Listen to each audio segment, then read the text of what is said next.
What's up, guys? I'm your host, Nathan Hatchie, and welcome to Caffeinated Chats, Episode 3, where today we're going to talk about the dynamics and relationships between men and women and why they are what they are. So I'm with my boys Orlando, Sam, Larry, and Rome.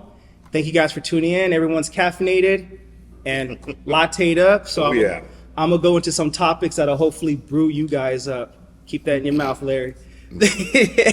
Now, the format of the podcast is going to be, I'm going to ask a question, we're going to react to it, we're going to keep the timeline in about 15 minutes, not go over that, so we can get all the talking points out the way. So with that being said, guys, you guys ready? Let's do it. All right, so this will get you guys all brewed up. I saw on Reddit that a TikToker recently stirred up the pot, claiming that some women are forced to settle in relationships because... That some women are what? Forced to settle in a relationship because this TikToker claimed that women are hypergamous by nature. So is this an outdated perspective that belongs in the trash along with that empty cup of latte? Or is there a coffee bean of truth hidden beneath that aroma of that statement? So remember, honesty is the best policy, even if the brew's too hot. What are you guys' thoughts on that? All these coffee references. Hey, I'm doing some coffee euphemisms. Right? That's what we spoke about. I know, they're like, it's cheesy, man. That's cheesy, man. No, that's what the podcast is about. Yeah. I think we should go in order. I think Sam should take this one. Go in the guru. Yeah. Oh, you got it. It don't look like you're ready. I don't understand the question. I mean, how are men supposed to answer for what women settle for? Well, I said, I got no problem saying that. Yeah, I think it's absolutely true. I'm going to keep it black and hot, just like the coffee. I have plenty of women. I know plenty of women out there, and they settle because there's not enough good brothers out there. I have so many women friends I know. Orlando, you have any friends? You got any friends I can meet, anything like that?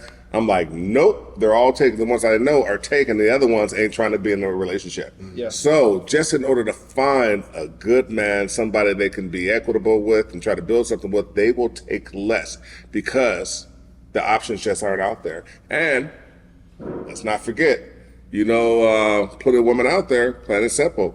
They're so limited now that, I've seen other cases where they've, gone to the same sex and everything too. That's played a real part too on it. Yeah. Yeah. Women are limited or men are limited? What do you mean? No, women are limited in the options for men because there's not as many available men out there. Oh, okay. Yeah, I think what you said, there's more women than men, ratio. Way more women than ratio-wise. Yeah.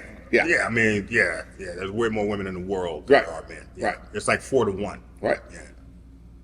Well, I was going to bring up, because you referenced something Yes.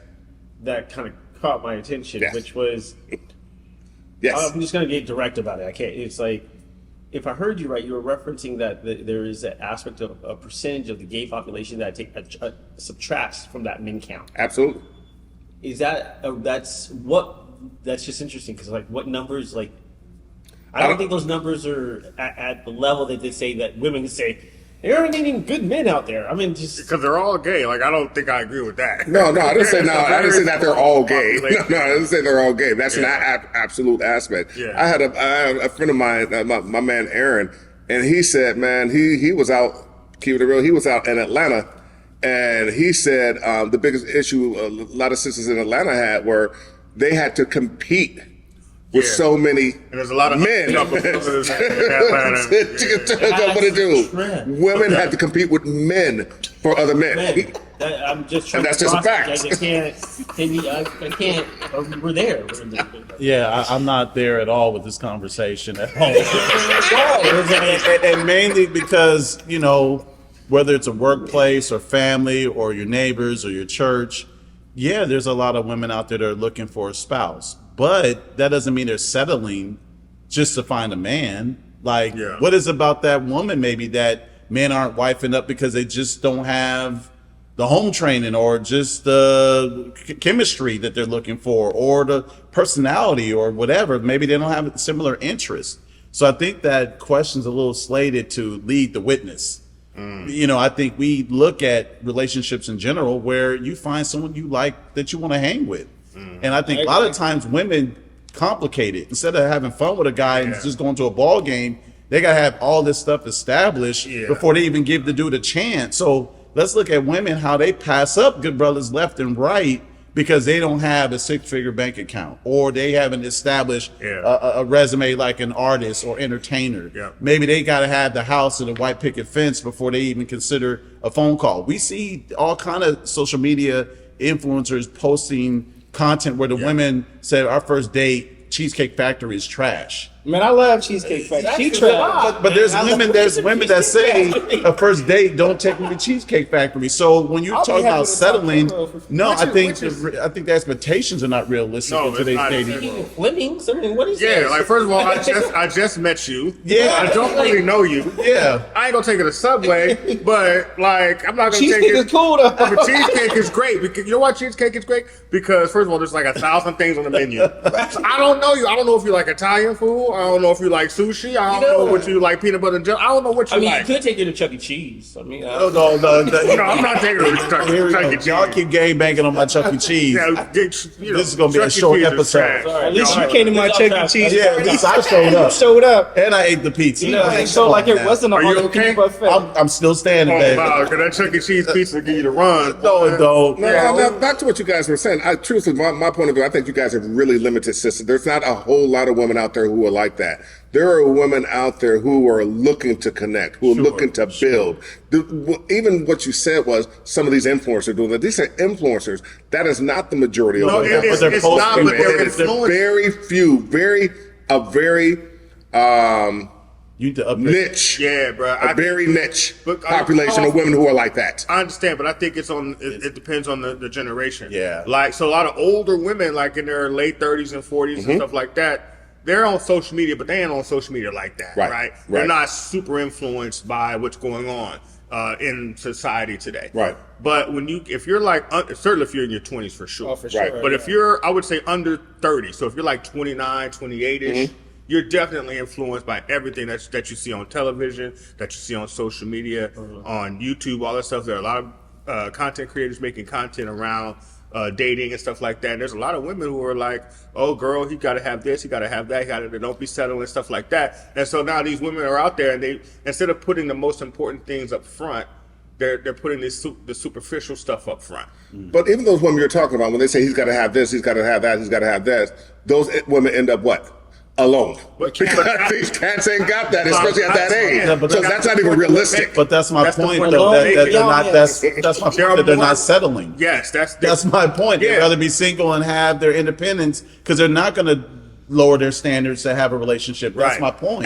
But they view it as lowering standards. When it's to me, it's not lowering standards. There are certain things that are more important than others, right? So the connection that you have, how much you like that person as a person, is more important than how much money that person has. Agreed. Right. Agreed. And so you instead of looking for connection and true friendship in a relationship, a woman is like, you taking me to Cheesecake Factory, that's whack. Oh, you're taking me here, that's whack. And it's like, you don't even know me, son. I don't know you. Yeah. That's why I'm taking you to Cheesecake Factory, because I just want to get to know you. I think you're going to get some comments about this. I think you're going to get some real comments of We people will, but because I think that's such you a can't stereotype for argue some with- women. You cannot argue against what I'm saying, because who's gonna disagree with me by saying connection is not important? No, I agree with that. But saying women are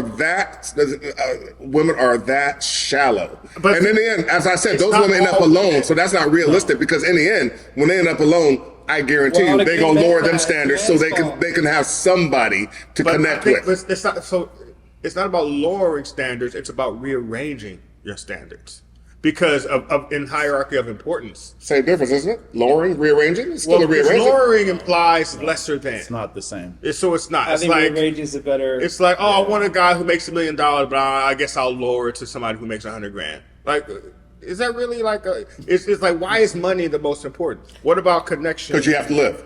No, you. It's realistic. We all have to Right. live. Dude, we're in 2024, 1968, where things were a little different, bro. Yeah. You know what I mean? $2 took you a long way in And 1970. one income can sustain $2 ain't gonna get you household, nothing. too. You Can't do it buy. now. No. You literally can't buy a Snickers with $2. Right. It's Snickers $2.50. is $2. No, because it's $2.50. I'm mad. Like one Snicker bar is half a gas, nigga. I hate it here, bro. Wow. Why? Why is gas so expensive?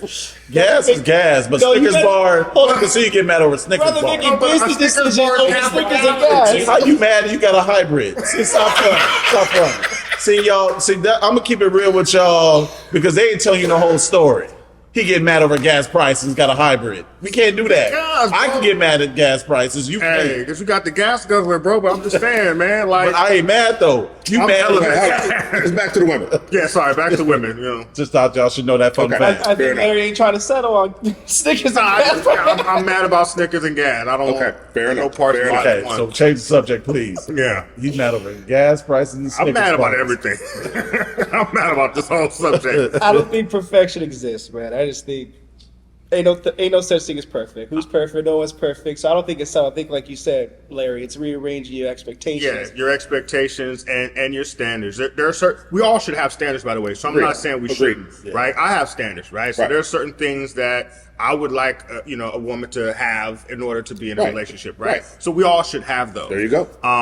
But in terms of whether women are lowering their standards or not, I just think it's a rearrangement of the standards. Just put things that are really important up front. And as long as a guy has this, and this, I'm cool. Whatever that is, as long as it's something that's not superficial. Right. Otherwise, when you're looking for superficial things and then you don't find those things, you go, oh, there's no good men out there. It's like, well, but there are good men out there, just like there's good women out there. And in my experience, the women I've met who are like that, I mean, who are looking for these men, they just want stability. If they have some stability and somebody's going to be faithful and all of that stuff, they will try to build something with them together.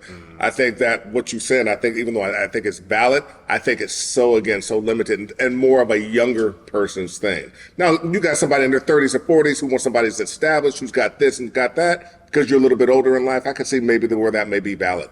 But like I said, if they don't rearrange or lower whatever the situation is, they end up alone. And in the end, I found these women do not want to be alone. No, nobody wants to be alone unless they do, right? But nobody really wants to be alone. Right. And that's why I value connection more than anything else. Do I connect with you? And I think that's something that's really important for, I would say, 98% of women. Oh, You're like, no doubt. do I You connect with said this man? 98%. Well, because there's some, I'm teasing. there's some women out there that are just, We got to get some women on the panel, man. We do. I'm curious about that 98% Yeah. you threw out. bruh, it's not, I say 98%. Admission is fee good. for getting on the panel is a Snickers bar. Don't bring up Snickers to me, bro. I'm mad. I like Snickers. It's my favorite candy. It's just expensive.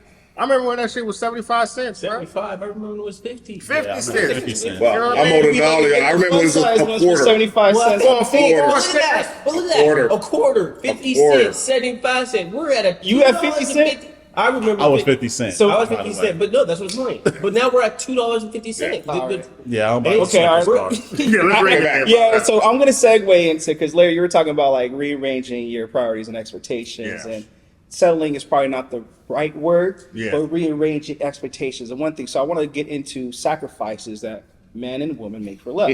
Yeah. You know, so it's no secret that relationships require compromise. Yeah. But how do two people get on the same page when their backgrounds are as different as an espresso and an Americano? So is it about finding a middle ground, like a perfectly balanced coffee with the right amount of cream and sugar? Or does one person inevitably get burned more than the other? Are some sacrifices in love just too much to get one brewed up? What do you guys' thoughts? Are you replacing brewed with booed? Like booed up? Like what's my Effed up? boo? Yeah. Oh, Yeah. okay. Making sure. Yeah. We're going to understand it. It might be a little too much coffee euphemism, but Yeah, you had some coffee this morning, bro. Yeah. I'm finished with it, yeah. I'm just now having All mine. right, so let's talk about you, Rome. Sacrifice. What sacrifice have you had to make in your marriage to make it work? Oh, wow. How long we got? We got 10 minutes on this one. You know what? Interesting. I actually would love to pass this to Sam. Why y'all keep passing everything to me Because you this got morning? wisdom, son. Yeah. This is a panel discussion. I know, but This it's is not like the Sam Thompson show. Y'all have No, to dive in, because- get in there. It's a Do the wobble. caffeinated chat, so you You're got right, you're right. caffeinated, No, right? the reason why I said how it's time, you guys, because we've all had to make sacrifices in all our relationships. Right. So many across the board on both parties, right? With Yep. whether it's our wives or women that we're dating, us, sacrifice is just a natural part I guess okay. relationship. So it's not too That- much. I could be try to be concise, but give understanding. In my background, in my marriage, we've had to make several sacrifices, and I feel there's one that I know my wife is understanding to. I've had 2 weddings to the same woman because the first one we've had to cancel and postpone day of. We had over approximately 200 guests, and we had to postpone the wedding due to a medical background. That's a sacrifice. We were ridiculed, yelled at, and there was just no understanding. And those that were what we thought were friends literally just called, like literally just through thought our relationship wasn't worth anything and just like ran it through the dirt. Literally? That's unbelievable. And so you talk about sacrifices. I had to stand in front of these people, look them in the eye, take this, and then turn around and comfort my fiance. You talk about sacrifices. Fast forward 14 years, this week I was in the ER because I couldn't breathe. My lungs were at 88%, and I was a standard to 95. I could not get enough air in my lungs. Wasn't a respirator. They had me drugged up, and I'm fortunate to be here today. My wife had to make sacrifices. So there's a lot that goes into relationships. There's a lot that you have to be willing to lay yourself down for the betterment of the unit, because you are one. It's not yours and mine. It's ours. Our life, our family, our friends. If y'all get hurt, my wife's praying for y'all, because y'all my people. We're a unit. So sacrifices have to be made, especially if you're going to run the marathon of life. It's not a race. It's not a sprint. It's a marathon. And it's the only one that you get one chance at. You have to make sacrifices. Speak. You're spot on, Romolo. You know, Larry, the question's a heavy lifting question. It's a weighted question because sacrifice is such an important word in any relationship. You say, does one outweigh the other? Does one give more than the other? Any healthy relationship is a mutual sacrifice. It may not be 50-50 every day, but you are going to check in and see who's going to carry the weight for the day or the week or the month or the year, whatever's going on. Sometimes you're pulling, sometimes you're pushing, sometimes you're both lifting together. I like to use a weightlifting analogy where you have your spotter and then making sure you can handle the weight together, even though you may be the one lifting the weight. Right. You need someone to back you on that bench because sometimes it does get heavy. But any role for the man in any relationship, and I'll say this real quick, we're in a sacrificial position. And a lot of times relationships the roles are twisted or reversed. It's the wife or the spouse doing all the heavy lifting in the house and all these things with the kids. The man is actually supposed to be the one loving the wife and sacrificing for the betterment of everybody. But a lot of times we're sitting back getting catered to. Yeah. And that's not our role. Our role is to actually cater to our families. And we're supposed to be the leaders of the word. We're supposed to be ministering to our first ministry, which is our family. We're supposed to be cheering our children on. We're supposed to be loving our wives. It's a lot of times we're just receiving sometimes and acting like we deserve it. But when we're really sacrificing the way God ordained our marriages and our relationships, you'll see men are actually active in every role of that house, not leaving the discipline to our wives, not leaving this to our spouses. It's really supposed to come from us. And that is a hard position to be in when you're leading community, you're leading your house, you're leading your church, you're leading your job, you're leading. You're always feel like sometimes you're on an island in leadership, because that's part of sacrificing for everyone else to get the win, and maybe you dying on a sword for them to win. So it's a weighted question, man. We don't have enough time to circle all the moon and the stars on that, but sacrifice is the word of the day when it comes to relationship. Without it, there is no relationship. Yeah, I agree. Yeah, I agree. There's different kind of sacrifices, and sacrifices change as your marriage evolves. You know, it's just amazing. I look at my marriage. I think I've been here, out of the group here, I've been married the longest, 26 years, and we've made so many. I mean, every now and then we're doing pretty decently. We start our own business. We're doing pretty well financially, but I always look back at them days with my wife, and I say, there was a time, I kid you not, where we didn't know where our next meal was coming from. We had 2 freezer burned tamales in the freezer. Kid you not. And we were just like, holy smokes, what are we going to do? We both started jobs and everything, and then we got changed together. And McDonald's just happened to have, back in the day, McDonald's had those specials. 2 Big Macs for $5, and we got our change together and got $20, and we made it through the week until we got our first paycheck for our new jobs and everything. But sacrifice is just it's a requirement of any kind of marriage, any kind of relationship. But you'd be amazed at this kind of sacrifice that one may have to make. Both my wife and myself, we made sacrifices to be together that we had to excommunicate our family. Excommunicate our family. And those of you who are a little bit older, you remember back in the day as a youngster when I was growing up. Love the Flintstones. Love Fred Flintstone. Yeah. And Fred Flintstone, you ever remember back in the day, and his mother-in-law? And Fred Flintstone and his mother-in-law used to always go at it. And I didn't understand that as a youngster. I was like, why don't they get along? They're supposed to love each other. They're supposed to be a family. I understood when I got married. Let me tell you, when they say when you get married, you marry your wife's or your spouse's family. True. No, you don't, though, because you can cut them off too. And unfortunately, we had to cut both our families off. My mother was horrible towards my wife for no reason. Horrible.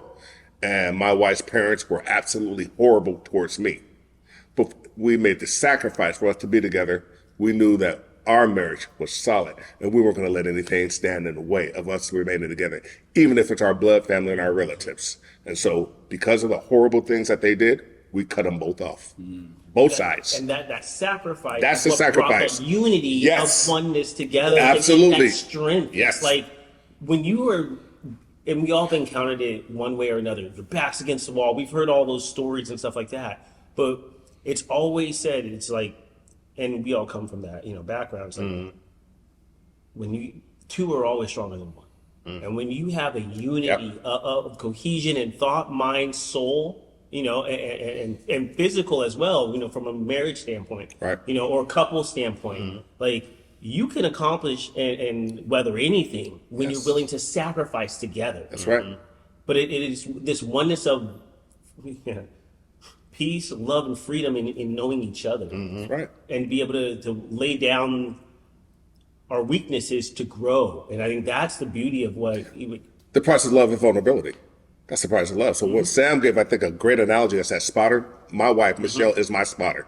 She's got my back. She's got the weight belt around her. She's got the gloves on, and she's ready to hold that weight. She's ready to do it. I don't know if you're being literal or not, because Michelle's strong. I can literally see her with the gloves on and the belt. You don't play with Michelle. She's nice, and she's loving, but she'll whoop your ass. Yeah. And I love Michelle. So I'm Michelle gonna let nobody mess with our business, with our stuff. Michelle's not gonna have it, and so that's where it is. So we've had to be so dependent on each other because keeping it real. Even though I love y'all and everything like, in the end, that's how we grew up together. That's how we've always had just each other. That's it. We've only had each other, so I could always depend on her. She could depend on. I'll make whatever sacrifices that she needs me to make, and so because of that, it has strengthened our union. So, Rome, what you said was right on the money. It's strengthened our union. I know in the end, anything were to happen, she's going to be provided for. She'll be taken care of, anything like that, because I've made sure that this is my love, my partner, and I do anything for her. Yeah. So yeah, I think sacrifice is probably the most important attribute Yeah. in any relationship or marriage. I think some of the problems that people are having today is that they don't want to sacrifice, right? They're selfish. They don't understand. They're thinking about self. Yep. What have you done for me lately? And what can you do for me tomorrow? And what can you do? But instead of thinking of the opposites, what can I do for right? you? Because when you're in a relationship, you're actually there to serve. Yep. Right? So how can I serve you today? And then, gotcha. And then if she's also thinking, how can I serve you? Then we're thinking about how can we serve each other every day. And sometimes that comes with sacrifice where I'm not in the mood to rub your back, but I know your back hurt, so I'm going to rub it anyway. Right? And vice versa. So. Okay. And I'm going to add a little cinnamon to this coffee. You got a 2 minute. Yeah, end it with this. Go ahead. Okay. And sometimes, not all the time, but sometimes, you are poured out with some of the best blessings in those sacrifices when you don't want to do it. There have been times when recently my wife was like, I want to go do this. And I'm just like, I have no desire. I came real. My boy Orlando was talking about speaking truth, even if it hurts. And I'm like, you don't understand. That's just a title. And so that's another topic. But point being is I spoke truth. And I was like, I have no desire to go to this event. I don't want to go. But because I love you, I will take you in support of you. I went to this event, and I kid you not, we shut the place down. It was such a blast. I got to meet and mix it up with some amazing people and got so much wisdom. And I walked out of there happier than my wife. I was like, oh, let's do this again. Oh, I'm going to hit him up. Oh, I mean, she's like, what's so funny? I was like, oh, we texted. Blew my mind. And I was so reluctant at first. But in the willingness of sacrificing because I knew I loved her more, I'll endure that. And I felt like I came out like, I was just like, wow. So sometimes even in those sacrifices, blessings can be poured upon you that are unexpected. I want to add, because I remember episode 1, when Rome, you said in the clip, I'm selfish and I'm working on it. And the context of it was not taking interest in your wife's affairs. Right. I remember that. That's growth right there, my man. And then Atlanta was like, you ain't taking interest in your wife's affairs? Wouldn't that be a concern? And then you're like, I'm selfish and I know what I'm working on. I know we need to move on. I know. I want to just add one thing, because one thing that Rome was saying a minute ago, it's kind of how he said it more so than what he said. But when we're making sacrifices, it's important to not let your spouse know, your girl know that you're doing, not to sound resentful. Yeah. So in other words, like, I'm gonna do this, I'm doing it for you, and you do, like, making it, because you already said it, I was like, They always gonna say, I want you to do because you want to do it. yeah, Not because you want to do because it. then it makes the other person go, well, fuck it then, we don't gotta do it. Begrudgingly doing it. I want to do doing it. dishes. Well, I'm just saying whatever. I want you to want to do dishes.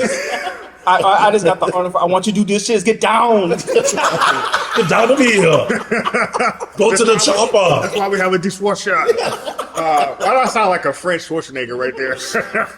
But anyway. Speaking of which, yeah. so the women in our lives, would you agree that the women in your life are harder on you than anyone else? And the reason I asked that is because I came across this YouTube clip that I want to share with you guys real quick, and I want you guys to react on it, get your input on it. So let me turn up the volume, click on the link. I did not interview men for the first 4 years of my study. And it wasn't until a man looked at me one day after a book signing and said, I love what you have to say about shame. I'm curious why you didn't mention men. And I said, I don't study men. And he said, that's convenient. And I said, why? And he said, because you say to reach out, tell our story, be vulnerable. But you see those books you just signed for my wife and my 3 daughters? I said, yeah. They'd rather me die on top of my white horse than watch me fall down. When we reach out and be vulnerable, we get the shit beat out of us. And don't tell me it's from the guys and the coaches and the dads. Because the women in my life are harder on me than anyone else. All right, so Ron, that one day I spoke with you a few weeks ago, I never talked to anyone else about that. Imposter syndrome? Oh, yeah. And it's funny when guys come to guys about when we at our most vulnerable or at a vulnerable moment, we lift each other up. in my marriage, when I was married, I could never do that with my ex. Wrong choice. That's why I'm not with her. But want to get you guys' input because that video resonated with me. So you couldn't be vulnerable. Could not. Couldn't show any weakness. Got this. Nothing I did was ever good enough. Even when I got the new job, when she lost her job, and it was up to me to pay the bills, provide for our daughter, and we had our son on the way, and she wasn't working. I got a better paying job that paid 2/3 more than I was making. Wasn't enough. It was just you're supposed to. I'm not looking for a medal here, but at the same time, where's the gratefulness? Where's the appreciation? Or the acknowledgement. Or some kind of Yeah. something, because it was Yeah. not an easy interview. And it turned out that employer was the godfather of my son, and we still hang out. I consider him a mentor, but hit me. So I want to ask you guys, what are your thoughts on that? About women being harder on you guys than the men? So I have mostly women in my life, right? Yeah. So all my best friends, except for one, they're all women, right? I have 4 sisters, right? Moms and aunts, right? So I would say probably 80% of the people in my life are women.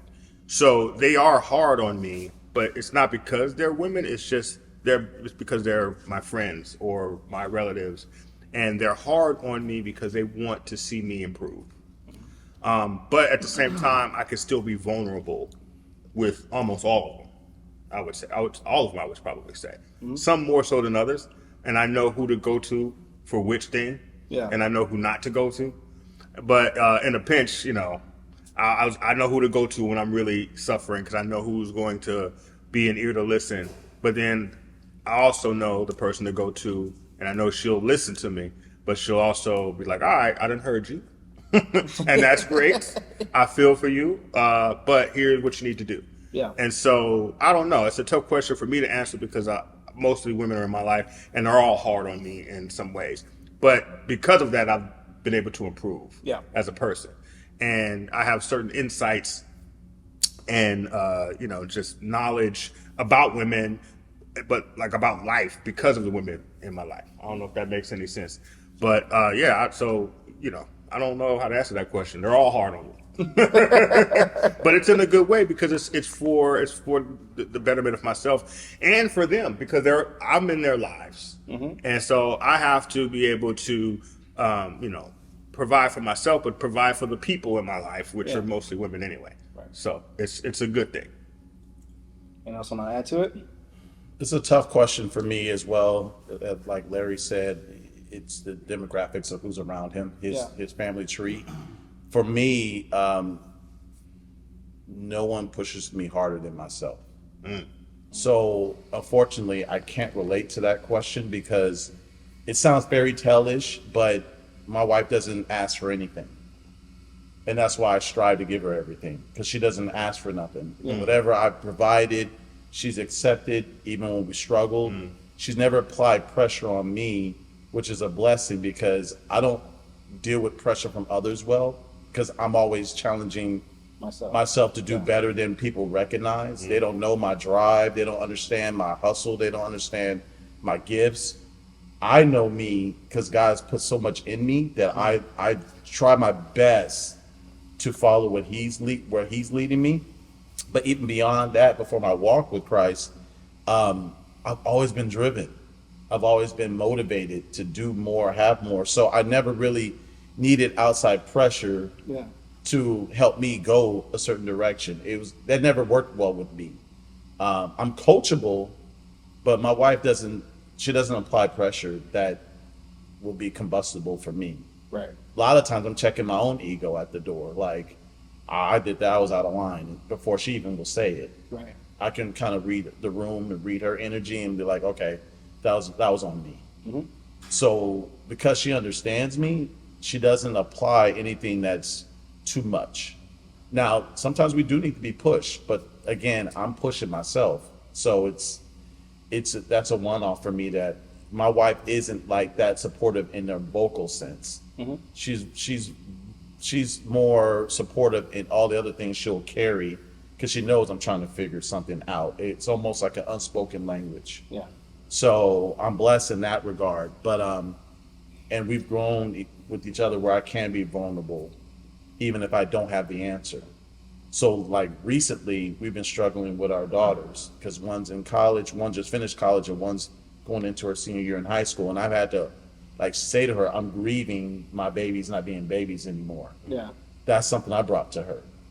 Those are things that I'm driving the bus on in conversation. And so I'm pushed by myself to just be the best leader and example for my girls.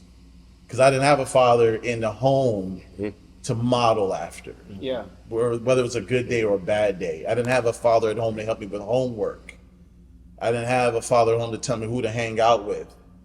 But I had a heavenly father that kept giving me nothing but the best around me. So I started recognizing my walk and my path, and I'll shut up after this, but I started recognizing my circle, and I started picking from my friend's dad what he does. I started picking away what my uncle does and how he cares for his wife, my auntie. And so I started seeing the people around me as examples to model after, because I didn't have that. And I'm just like, I'm a mirror of my community and people I hang with. So sometimes a chameleon in that regards. But with my wife, she's not that vocal leader like that. Yeah. But she supports me in other ways that's subliminal, and just her energy, her consciousness to see I need help in this area, or I might need a massage or something. But we don't talk through the pressure of her driving, saying you need to do more of this. We don't have those kind of conversations all the time like that.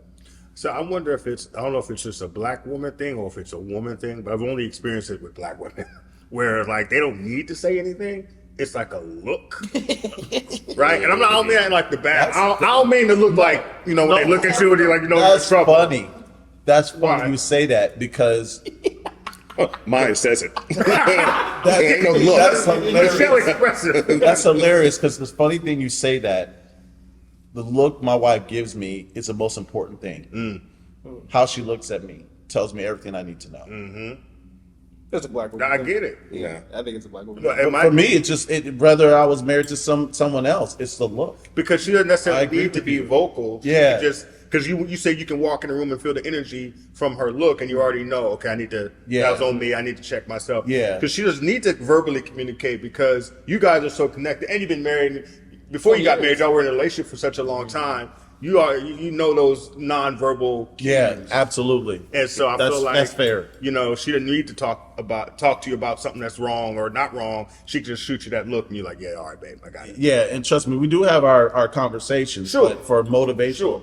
purposes with your question, she doesn't leave me in that regard. I'll end it with this. We have a coworker, or you know her. When we're doing a food shoot at the restaurant, the casino, I was just like, I don't know what looks good. Does this look good? Let's try it this way.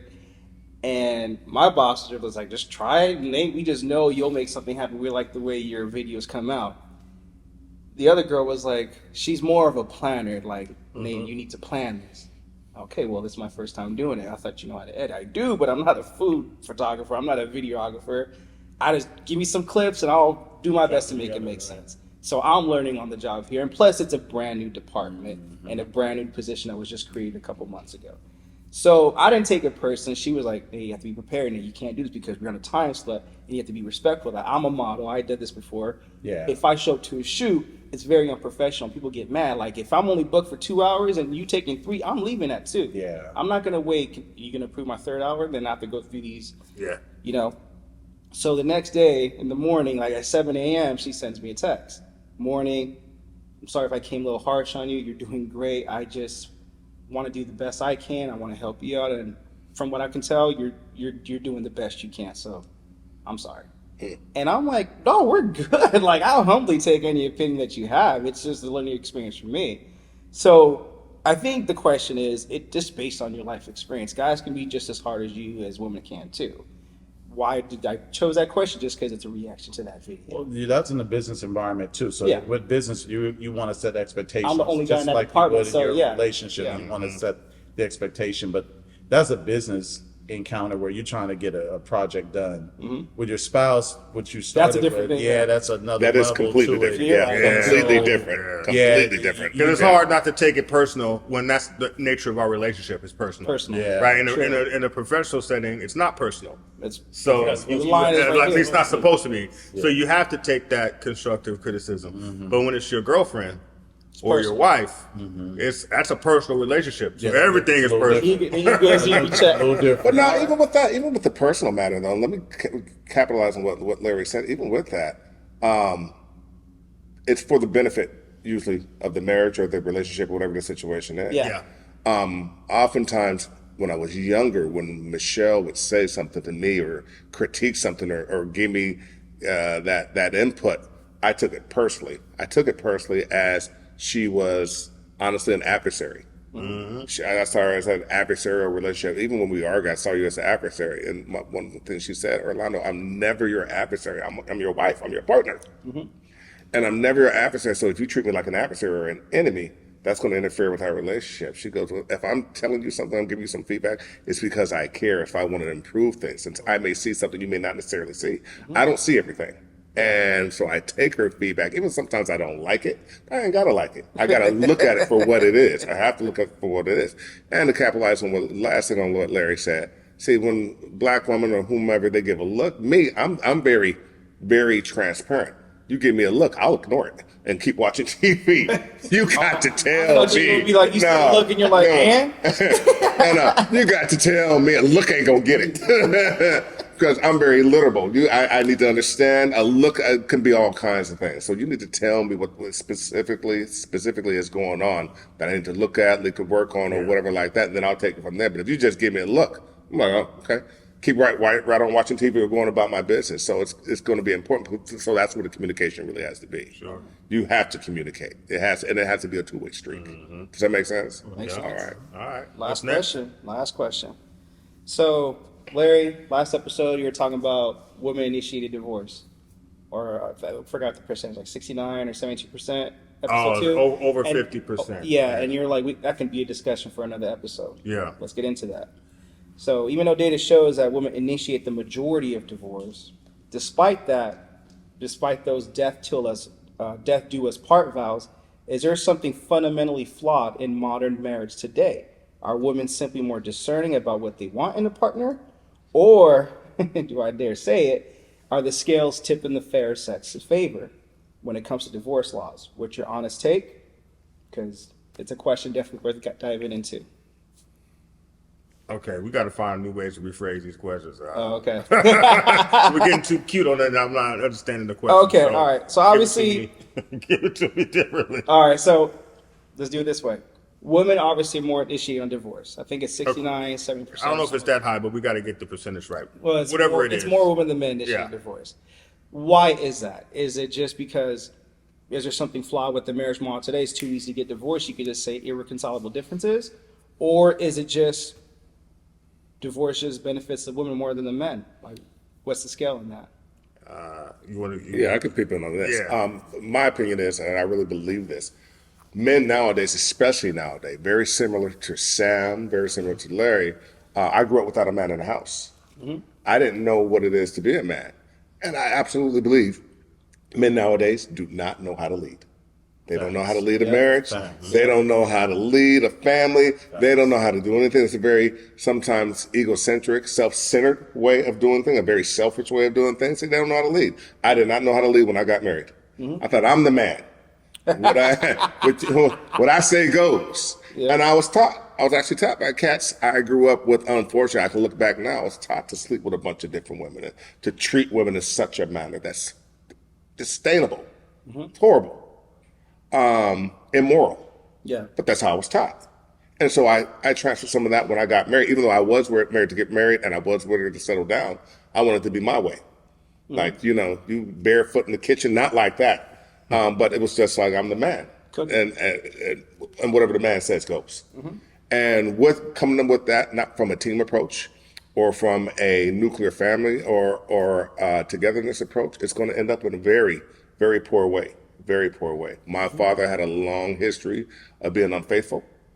Even though he wasn't in my life, I've heard the legend of my father, and some of those attributes, his attitudes of being a man, were just wrong. It wasn't spiritual, wasn't of God, and that's going to really, I think, lead men to do the wrong things and alienate their wives, their partners, who they're supposed to be partners with. They end up alienating them, not taking care of their responsibilities, and not really understanding what their role as a husband, a father, and a leader of a house is through God, through God's eyes, through His teachings. Yeah. So, Yeah, I want to jump in on this. It's a couple layers with this question. The workforce has changed dramatically in the last 20, 30 years. And I'm all for women empowerment, support of the women that are professionals, and they do great work in community and in all aspects of life. But as women, when I worked for hotels, my whole sales force was predominantly women. And in that, they're traveling just as much as men are. They're on planes, trains, automobiles. They're out bringing home the bacon. So somebody or both spouses are not home minding and manning the front door. Both spouses are out in the community and world making a living. So when we're pouring everything into our profession, to our careers, to community, the house becomes not the priority. And I'm not saying it should be run by just women and take care of the kids. I'm not saying that. I'm saying somebody is not manning the front gate. So as you have a castle, who's guarding your front gate if both king and queen are out conquering the world? You need bishops. And whose primary responsibility do you think it is, Sam? I don't know that because every household is different. Every household is different. Relationship is different. So I won't put gender roles. roles on anyone. That could be as fluid as you want your house to run, but What someone works has in your to house run it. won't work in someone else. Yeah. And so with Agreed. that dynamic and what Orlando said, men not knowing how to lead, it's highly combustible for a marriage because then what's the investment? You're both invested in other things besides the house. Even though your intent is to provide and take care of the home, you have to be present to do that. Yeah. And so I see that dynamic just growing, increasing. And I have amazing women as bosses. I love the people I work with and have worked for. But as they grow in their careers, sometimes they had to make sacrifices to do it later so they could take care of the household and the kids. Some have not. Or some had to do it both simultaneously, but something's got to give. And so if you're working opposite hours where one is going and one is coming, when do you ever spend time together?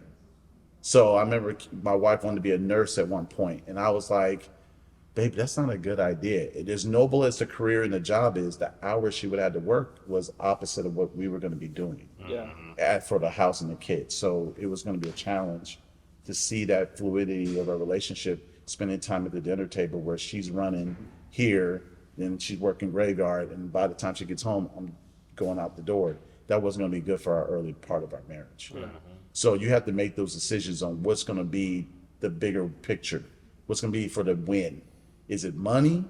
Is it career? Or is it family? You got to figure out what your priorities are and aligning that properly so you can both win and have your family grow together. Otherwise, you're growing, but you're growing in two different directions. And so I think that's why divorces are up, because we're all wanting to do something cool, but no one's willing to make the sacrifice, as we talked about earlier, for the win. When you make that sacrifice, you end up winning. Yeah, now the man can stay home for all I care. It doesn't matter, but someone has to. They're gonna have to champion the things that matter, that you covet the most, and that's your family. Yeah. But we're all growing at different rates, at different paces. And let me capitalize just real quick on what you said, and then we got Rome next. In the end, we're talking about, at least with that, we're talking about family values. Nowadays, this is one of the things I learned as being a therapist. I learned that the traditional family values have just eroded with technology, with education, with just the way the world is. They eroded, especially with technology. Now, we all know we got our technology and everything like that, but families nowadays, back in the day, it was traditional. Everybody sat and ate breakfast together, had lunch, and had dinner. Now everybody goes in their own separate rooms. eat and watch, get on Facebook, start watching their own movies. Everybody has a TV in their room and everything like that. So those things, those traditions, those values are just, and the communication have eroded now because we don't even sit and talk to, we don't even know our family the way we knew our family 20, 30 years ago. And that's what I think technology has absolutely done. So one of the things we required in our household, and we just have one child, is just like no more TVs in the rooms. We will sit together for breakfast and we will sit together for dinner. We can't do it for lunch because she's at school. So, and that's how we did in our household because we didn't get a chance to sit down and talk and communicate and connect. That is so important. And now it's commonplace. So people nowadays don't even know that's missing. They don't even know it's missing. Go ahead. No, that was the direction I was going to inquire because I love the verbiage you used. The family unit, it's corroding from the inside on several levels, but technology is a good attribute to it. Yeah. And I think that's where, like, what you're doing in the aspects of certain times of dinner and breakfast, lunch, and dinner. I know in our house, it's one of those, our boys do not have a TV in their room. And the only time when they could take a device into their room is when mom and dad is watching a movie. Because they can't watch the same things we watch. But before those reasons, we know it's like it does cause a divide. Absolutely. And I think the thing is because it also allows them to start searching for aspects of interest or avenues that they might not be ready for. Right. And at least that's from a parental kid aspect, and I think that's where it is the influencers you're talking about outside. These influencers suggesting things that, as an example, my 11-year-old might not be ready for. Totally but my inappropriate. 16-year-old nephew is fine. He understands the dynamics of whatever that content means. And it's like, but to be able to have a family unit and reinforce that family unit, it's like, why do you respect your father and mother? It's like, I hear so many stories that your kids are so well behaved. Oh my gosh, if I could just get my son to. I was like, your son doesn't? Like, I wish my son would, and because, no, you think I'm lying, but I'm one of these individuals, and I tell them, I will not intentionally humiliate them. I'm not a yeller. Sure, I will. No, but see, I understand. Like, No, I'm not I'm one just joking. like, I don't have to be. I guess here's the thing: we have the stigmas, Right. and everyone's looking to pin us with these stigmas. So especially in public, I try not to talk loud, especially when I'm serious. I get quiet, and I'll go up to him or whoever I've had an issue with, and Larry can attest to this. I won't get loud. I'll just get in personal space. You and I are going to have an issue, and we're going to handle this later. But I don't need to make a scene to call you out. So we don't handle this, and I'll just step away. Because I don't need to be pinned with the stigma. Oh, they're making their scenes, and he broke out in a fight, or he ended up kicking somebody he shouldn't be kicking, and it's just like. I ain't kicking my kids or nobody in public. I ain't kicking, period. But my point being No, is we went like, to P. Diddy for that. it's See, all of these aspects. you had to, didn't you? I had to, that was a little bit. I We just have one job. I had low hanging fruit. I get So I'm deviating from where I was going with it, but the aspect of these family units, like I think that's why is the divorce rate so high? The family units being corroded from the inside for what aspects? And I'll call it out for what it is. We all have our sins. We all have our shortcomings. Amen. And with these devices, they also separate us from our significant others because it makes it so much easier to swipe, play, and you're doing Absolutely something in a right. closet or Yeah. a room that you shouldn't be doing anyway. And it's like, we have to put that unit back together, that unity, and it's in that oneness, So Yeah. And I think I may have said this on another podcast when we were talking, but one of the most amazing things to me, when my daughter was in our household, I used to drop my daughter off at school every single day, even though she lived right around the corner. It made no sense to me, but that's what my wife wanted me to do. And one day my daughter came home and she told me this story about when I dropped her off. She said all her little girlfriends were sitting out there. And it was like, Sydney, who's that dropping you off? And she goes, oh, that's my dad. Your dad? Yeah, that's my dad. Your biological dad? Yeah, that's my biological dad. He lives with you? She's like, yeah.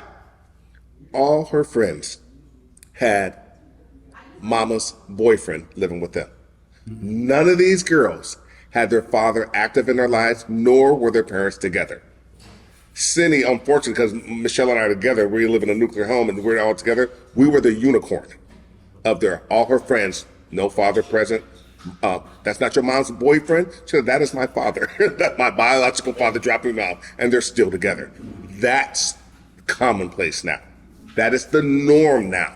So they don't even see this as anything wrong. They saw me as the father dropping her off as the unicorn, like, wow.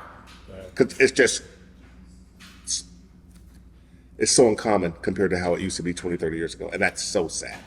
Yeah, So what do we need to do to get it back? I think the game has changed. What's required of men is much more engagement in the household than the Leave It to Beaver days, the Brady Bunch days. You know, the man has to be present in the home. He has to be engaged on what's happening with everything.